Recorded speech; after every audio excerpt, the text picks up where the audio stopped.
Hi friends, இன்றைக்கி நம்ம சுட்டிக்குழந்தை சேனல்லேருந்து ஒரு சூப்பரான ஸ்வீட் ரெசிபி தாங்க பார்க்க போகிறோம். அதுக்கு நான் ரெண்டு பெரிய தேங்காய் எடுத்துருக்கேங்க. 1 கிலோ தேங்காய் பூ இருந்துச்சுன்னா 1 கிலோ வெல்லம் சேர்த்துக்கலாங்க. இல்லாட்டி 1 கப் அளவுக்கு தேங்காய் பூ இருந்துச்சுன்னா 3/4 கப் அளவுக்கு வெல்லம் எடுத்துக்கிட்டோன்னா சரியாக இருக்குங்க. இப்போது ஒரு பெரிய கடாய் எடுத்துக்கலாங்க. அடிகனமான பாத்திரமாக இருக்கணும், அப்போ தான் அடியில் ஒட்டாமல் இருக்குங்க. இப்போது வெல்லத்தையும் தேங்காவையும் ரெண்டையும் ஒன்றா சேர்த்து நல்லா கைவிடாமல் கிண்டிக்கிட்டே இருக்கணுங்க.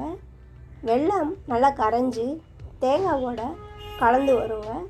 இந்த மாதிரி தேங்காவோட நல்லா கலந்து வரந்தண்டிக்கும் கிண்டிக்கிட்டே இருக்கணும். இப்போது பார்த்திங்கன்னா வெல்லம் நல்லா கரைஞ்சிருச்சுங்க.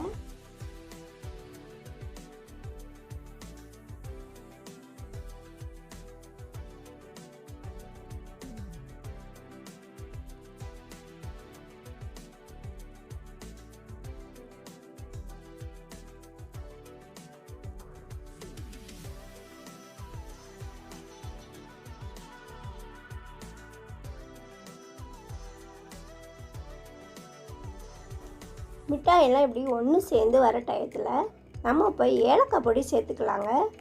ஏலக்காய் பொடி சேர்த்துட்டு நல்லா கிண்டி விட்டுக்கலாம். இப்போது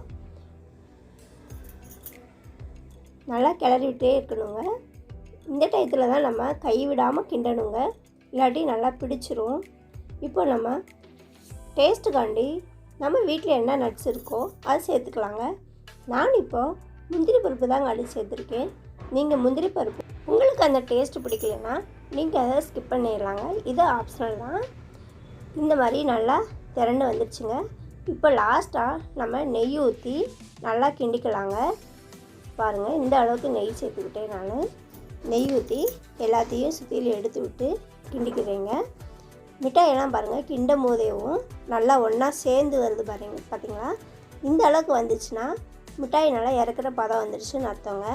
அது உங்களுக்கு தெரியலனா இந்த மாதிரி லாஸ்ட்டாக கொஞ்சம் போல் எடுத்து உருட்டி பார்த்திங்கன்னா நல்லா உருட்டை வருங்க. அப்படி உருட்டை வந்துச்சுனாலே இப்போ இறக்கிடலாம். இறக்கி இதை ஒரு பிளேட்டுக்கு மாற்றிடலாங்க. மாற்றிட்டு இது நல்லா ஆற வச்சுக்கலாங்க. ஆற வச்சுட்டு நம்ம சின்ன சின்ன உருண்டைகளாக எடுத்து உருட்டிக்கலாங்க. இந்த மாதிரி பார்த்திங்களா நல்லா ஷைனிங்காக அழகாக இருக்குது பார்க்குறதுக்கேவும். இந்த மாதிரி உருட்டி வச்சுக்கலாம்.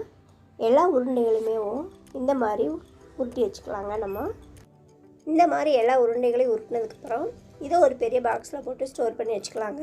ரொம்ப நாளைக்கு நல்லாயிருக்கும். ஏன்னா நம்ம தண்ணி சேர்க்காம கிண்டியிருக்கோம் இல்லைங்களா, அதனால் ரொம்பவுமே நல்லாயிருக்குங்க. பார்த்திங்களா எவ்வளவு சாஃப்டாக உள்ள ஜூஸியாக பார்க்குறதுக்கே சாப்பிடணும் போல் இருக்குது இல்லைங்களா? நீங்களும் ட்ரை பண்ணி பாருங்கள். எப்படி வந்துச்சுன்னு கமெண்ட்ஸில் சொல்லுங்கள் ஃப்ரெண்ட்ஸ். இந்த வீடியோ பிடிச்சிருந்தா நம்ம சுட்டிக்குழந்தை சேனலை சப்ஸ்கிரைப் பண்ணிக்கோங்க ஃப்ரெண்ட்ஸ்.